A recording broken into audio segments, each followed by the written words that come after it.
வணக்கம். சலாம் மடாடி. எஃபிங்கம் படித்துளிகள் உங்களுக்காக உங்களுடன் நான் டானியா தனபாலன். கடந்த ஜனவரி 7ஆம் தேதி மலாய் மொழி பாடக்குழுவின் கீழ் மலாய் பாடல் திறன் போட்டி மிக சிறப்பாக நடைபெற்றது. மாணவர்கள் மலாய் மொழியில் தங்களது பாடும் திறனை வெளிக்காட்ட இந்த வாய்ப்பு அவர்களுக்கு வழங்கப்பட்டது. ஏறக்குறைய 40 மாணவர்களுக்கு மேல் இப்போட்டியில் கலந்து கொண்டு தங்களது திறமையை வெளிப்படுத்தினர். சித்தி நூர் ஹலிசா, சுடிர்மான் போன்ற பிரபலமான பாடகர்களின் பாடல்கள் இப்போட்டியில் பாடப்பட்டது. இயல், இசை, நாடகம் என 3 பிரிவுகளை உள்ளடக்கியதே முத்தமிழாகும். இம்மூன்றிலும் மாணவர்கள் சிறந்து விளங்க கடந்த ஜனவரி 8ஆம் தேதி தமிழ் மொழி பாடக்குழுவின் கீழ் முத்தமிழ் விழா மிக சிறப்பாக நடைபெற்றது. மாணவர்கள் தமிழில் பேசவும், நடிக்கவும், பாடவும், ஆடவும் செய்து தமிழ் மீதான தங்களது அன்பினை மிக செம்மையாக வெளிக்காட்டினர். மாணவர்கள் தங்களை சுயமாக அழகுபடுத்தி கொண்டு கண்களுக்கினிய படைப்புகளை வழங்கினர். 6 ஆண்டுகள் நம் பள்ளியில் படித்து வரும் மாணவர்கள் இப்பொழுது இடைநிலை பள்ளியில் தங்களது கல்வி காலத்தினை செலவழிக்க உள்ளனர். அம்மாணவர்களுக்கு நம் பள்ளி சார்பில் பிரியாவிடை நிகழ்வு கடந்த ஜனவரி 9ஆம் தேதி நடத்தப்பட்டது. 6 ஆண்டுகள் இப்பள்ளியில் சிறப்பாக படித்து இன்று போற்றும் சிறந்த மாணவர்களாக இடைநிலை பள்ளிகளுக்கு சென்ற இவர்களுக்கு நமது பள்ளியின் சார்பில் வாழ்த்துகளும் பாராட்டுகளும்.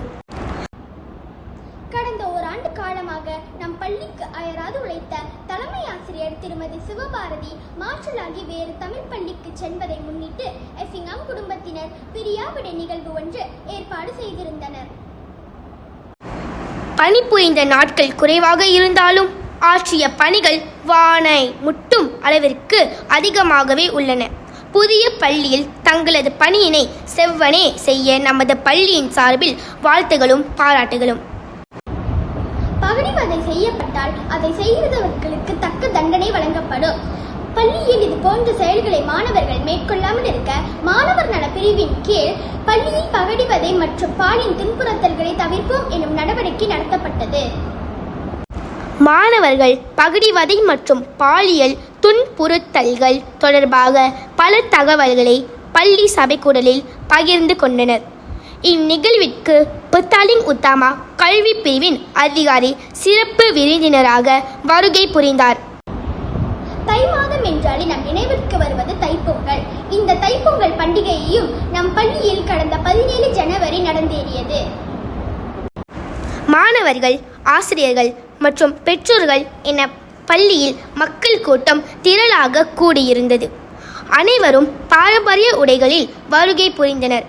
பொங்கல் வைத்தல், தோரணம் பின்னுதல், உரி அடித்தல், கோலமிடுதல் மற்றும் சரம் தொடுத்தல் போன்ற பல போட்டிகள் நடைபெற்றன. புதிய பள்ளி தவணை தொடங்கிய இக்காலகட்டத்தில் கடந்த 14 பிப்ரவரி 1ஆம் ஆண்டு மற்றும் பாலர் பள்ளி மாணவர்களின் அறிமுக நாள் நடத்தப்பட்டது. பள்ளிக்கு புதியதாக வந்துள்ள 1ஆம் ஆண்டு மற்றும் பாலர் பள்ளி மாணவர்களுக்கு பள்ளி தொடர்பான பல தகவல்கள் இந்நாளில் வழங்கப்பட்டது. பெற்றோர்கள் தங்களது பிள்ளைகளோடு வந்து இந்த அறிமுக நாளில் கலந்து கொண்டனர். அதனையொட்டி பிப்ரவரி 18 அம்மாணவர்களுக்கு எழுத்தறி விழாவும் சிறப்பாக நடைபெற்றது. புதிதாக கல்வி கற்கப் போகும் இம்மாணவர்களுக்கு இறைவனின் அருள் பரிபூர்ணமாக கிடைக்கவே இவ்விழா நடத்தப்பட்டது. ஏறக்குறைய 21 ஆண்டுகள் எஃபிங்கம் தமிழ் பள்ளியில் சிறப்பாக பணியாற்றிய ஆசிரியர் திருமதி சாமந்தி அவர்களுக்கு எஃபிங்கம் குடும்பம் கடந்த 21 பிப்ரவரி பிரியாவிடை நிகழ்வு ஏற்பாடு செய்திருந்தது. பதவி உயர்வு பெற்று இணைப்பாட துணை தலைமை ஆசிரியராக வேறு பள்ளிக்கு செல்லும் ஆசிரியை சாமந்திக்கு நம் பள்ளியின் சார்பில் பாராட்டுகள். உங்களது பணியினை சிறப்பாக செய்ய நாங்கள் வாழ்த்துகிறோம். ஓடி விளையாடு பாப்பா, நீ ஓய்த்திருக்கல் ஆகாது பாப்பா எனும் பாரதியின் கவிக்கேற்ப மாணவர்கள் கல்வியில் மட்டுமல்லாது விளையாட்டிலும் சிறந்து விளங்க வேண்டும். அவர்களது திறமைகளை வழிகாட்ட கடந்த மார்ச் 7 நம் பள்ளியில் குறுக்கோட்ட போட்டி நடத்தப்பட்டது. மாணவர்கள் இந்த குறுக்கோட்ட போட்டியில் ஏறக்குறைய 2.4 கிலோமீட்டர் ஓடினர். ஒவ்வொரு ஆண்டிலும் முதல் 5 நிலை வந்த மாணவர்களுக்கு பதக்கங்கள் வழங்கப்பட்டன.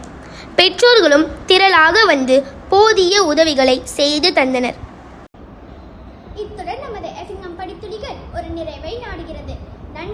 வணக்கம்.